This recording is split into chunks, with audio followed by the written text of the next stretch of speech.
Greetings, YouTube. Today I'd like to talk about an idea that I used in a campaign years ago, the Great Catacombs. Now, I actually didn't use the Great Catacombs to their full extent when I originally came up with the idea. Pretty much the idea was bigger than I needed at the time. But I've been playing with the idea in the past few days in my head while I was at work, and I thought I'd present it to you folks. Maybe you can use it. The Great Catacombs were a large tomb, and by a large tomb, I mean a really big tomb. It was a series of circular tunnels built into a geostable mountain. A very big series of tunnels. Each tunnel was miles long, and they were in a parallel grid, so you had just like 100 tunnels parallel to each other. And then below them, another 100 tunnels, and below them, another 100 tunnels. And they were all connected with vertical shafts. So there was just this huge matrix of tunnels. And off of each tunnel were smaller tunnels. And off of those tunnels were tombs. And people would bring their relatives' corpses there, either in a casket or not. And the tomb keepers would take the corpses, whisk them away, and inter them in the tomb. And when you wanted to visit one of your relatives, you would go to the main entry area, and you would tell one of the tomb keepers that you wanted to see your relative, and they would bring the body to you, as opposed to you going to them. For the most part, people were never allowed into the Great Catacombs. Now, this was some of a mystery to people, because while there were things that were being brought into the tomb, they were all construction materials. There were never any things that supported the tomb keepers themselves, and many people were kind of confused by this, because the tomb keepers appeared to be very organic, had personalities, thinking, feeling creatures, and yet they didn't seem to consume anything. And I used this basically because the characters were hired to carry a body there. It was a one-way mission. Well, not one way, but I mean, that was their job. Bring the body there, deposit it in the tombs, and then leave.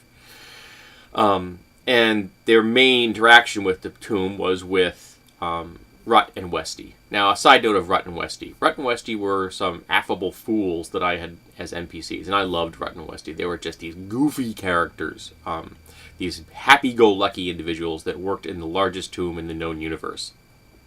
And they were just not the kind of things you would expect at a tomb. It'd be like finding Laurel and Hardy working at a funeral home. It would just be very strange for you to have this encounter, and that was Rut and Westy. Now, the names Rut and Westy came from an old friend. It might have been an ex-girlfriend of mine, that one day she had meant to say Wet and Rusty and said Rut and Westy instead. Cracked me up. And I just kind of stored that in my head. So when I needed a set of NPCs, Rut and Westy were born. And what most people don't realize, actually almost no one in the world realizes, is that the bodies that are interred in the Great Catacombs are reincarnated. Their spirits are put back into the cycle for the next go-round. So this was a system that was very much based on the Buddhist cycle, where you'd start at a very low-level powered soul, like an animal soul, and you'd move up the chain until eventually you got to human, or demi-human in the case of a fantasy world. And then the next stage would be on to nirvana or something like that. Most people don't know that the bodies that they're sitting there, their relatives, are having their souls recycled. Now, to get access to one of the bodies of your relatives, you had to present yourself as a blood relative. So you go there and you put your hand on this magic thing. It recognizes who you are, and if you have a blood relative there, it would then tell you how many relatives you have available for viewing, and which one would you like to view. If there are no blood relatives left, that corpse becomes one of the Forgotten. And one of the Forgotten are special, because one of the Forgotten are pretty much no longer on the rolls as far as the Great Catacombs are concerned. No one cares for the bodies anymore. They're pretty much ignored. No one can get them out. No one's going to ever worry about them. And that is where the adventurers come in. Because the catacombs have defenders. Now, I used automatons, gear, Skyrim, robots, essentially. But you could use anything else you wanted to. The one thing I would recommend not using is undead. Because anybody put into the tombs never comes back as a corporeal undead. Ever. So if you have a vampire you want to inter and never come back, here's where you stick them. And then you never look at them again. And you can inter someone that isn't a blood relative. So you could put a body there. You just show up, say, I'd like to inter this body, and they will take the body away, no questions asked. But the adventurers can go and sneak in, and hopefully not get caught. And if they can find one of the forgotten, they can rob the grave and escape, and they won't trip the alarms. Now, they may still be seen in the process of getting to one of the forgotten. And the automatons would then capture and expel them. And in the process, if they are attacked, they will defend themselves up to and including killing the intruders. But the biggest danger to adventurers going into this place is they get lost. Because there are no marks. You can't leave a mark inside the catacomb. You can leave a mark. You could carve it, boom, boom, boom, boom, and sign into the wall, and an hour later it's gone. You can put paint on there. Before it dries, it just fades away. How the tomb keepers keep track of where they are is, again, another mystery. So the biggest danger to most adventurers is they get lost. Now, a lot of times the tomb keepers find them. There are hundreds, maybe thousands of them in here. No one knows how many there are. Sometimes the automatons find them, and they lead them out. But sometimes they don't. And sometimes they die. And the tomb keepers strip their bodies. They get interred, and then they put their belongings in a location, which is another source of potential gamer loot, player loot, is the storehouses of the equipment left from previous adventurers.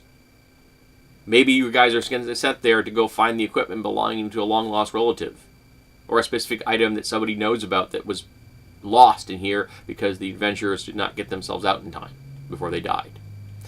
Now, sometimes adventurers will kill tomb keepers. And where the tomb keepers come from, well, they used to be adventurers as well. When a tomb keeper is killed, the catacombs needs a replacement. And so it chooses one of the lost adventurers. And essentially they have to make a will save, and if they fail the will save, they begin to become allied to the tombs, to the catacombs itself. And very quickly, they become obsessed with taking care of the catacombs, and then they find themselves being a member of the tomb keepers. And when that happens, they stop needing to eat and drink and sleep and breathe. They're not undead, but they're not really alive either. They are part of the tomb keepers, and it is their goal to take care of the dead. Now, how would I use this in a more complex thing? Now, since all these souls are recycled, one of the few perks of being a tomb keeper is that you can recognize the souls that have been interred here.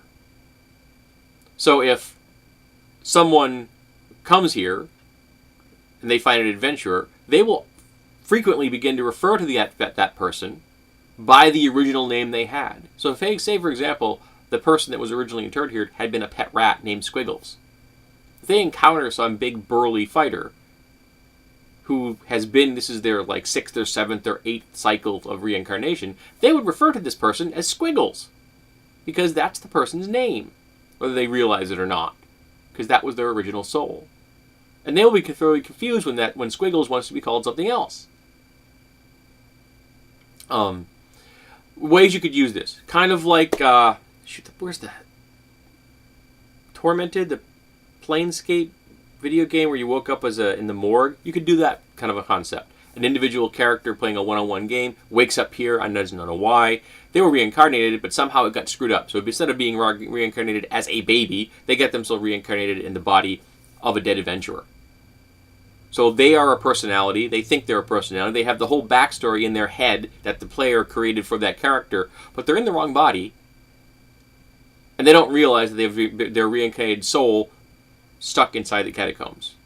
Naked, no equipment. But the tomb keepers can probably take them to get the equipment, which is the only place they're going to find food. They better hope that those dwarven rations are still good, because there's no food in this place. There is water because, again, they have to constantly doing construction. Now, speaking of construction, how are the catacombs made? No one seems to know. Some say worms make them. Some say great machines make them. Some say the catacombs are formed from the very fiber of the earth itself when the tombs are required.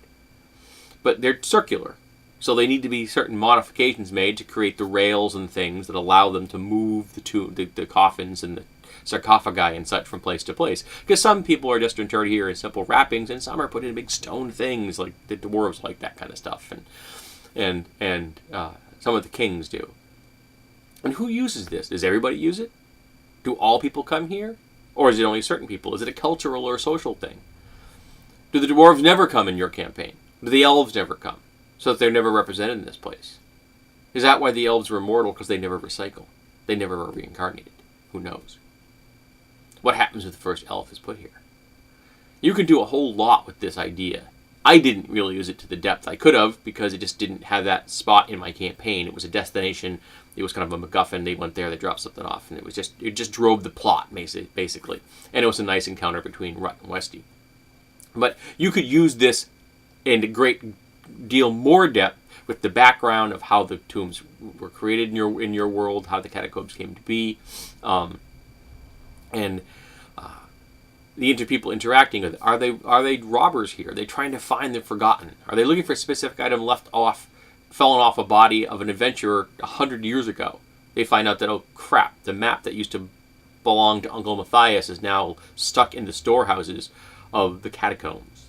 And they're storehouses. They're very neatly organized, like swords, axes, armor, miscellaneous scrolls, maps. So it's all indexed. It's all taken care of, even though there isn't a real record for it. It's just put into categories. And there are things like rations here, most of which have, dried up and desiccated and are now useless now, but some of the dwarven stuff can probably last forever. It's always been my position that dwarven rations are blocks of usually thin rectangular blocks, which have been actually used as building material by people who did not know that they were rations, because you have to soak them in, preferably ale, for 24 hours to get them to even be vaguely edible. But they last forever. They essentially don't ever go bad. Kind of a little alchemical thing going on there. So you could survive here if you found these rations and there were enough to keep you and your party going. But if you don't find them, there's no resources in this place. And if you didn't bring them with you and you get lost, you're in trouble, because the catacombs are endless. As a little bonus to that, you could have the catacombs actually cast a maze spell on to the poor people who are in this place. So they become confused even if they come in with a map. They just get disoriented. You could say there are Minotaur, or a number of Minotaurs, that haunt these places, who are immune to the maze spells, and they go after the adventurers. The catacombs stop the Minotaurs. The catacombs see them as cleanup crews. That kind of thing. So this is an idea I'm presenting to you. I've never used it to its full potential. I may well never use it to its full potential. I had forgotten about this idea, in fact, until a few days ago. I'm like, hey, I haven't talked about this place before. And I had realized I had not talked about Rut and Westy, and I loved Rut and Westy. There's affable fools that were very entertaining, and I should have really used them more. In fact, if I ever get a chance to, I may use Rut and Westy again in another context outside the catacombs, because they were just very, very entertaining. So, here I present to you the catacombs. Use them as you will. If anyone has any ideas of how you might want to consider using the catacombs, I would love to know.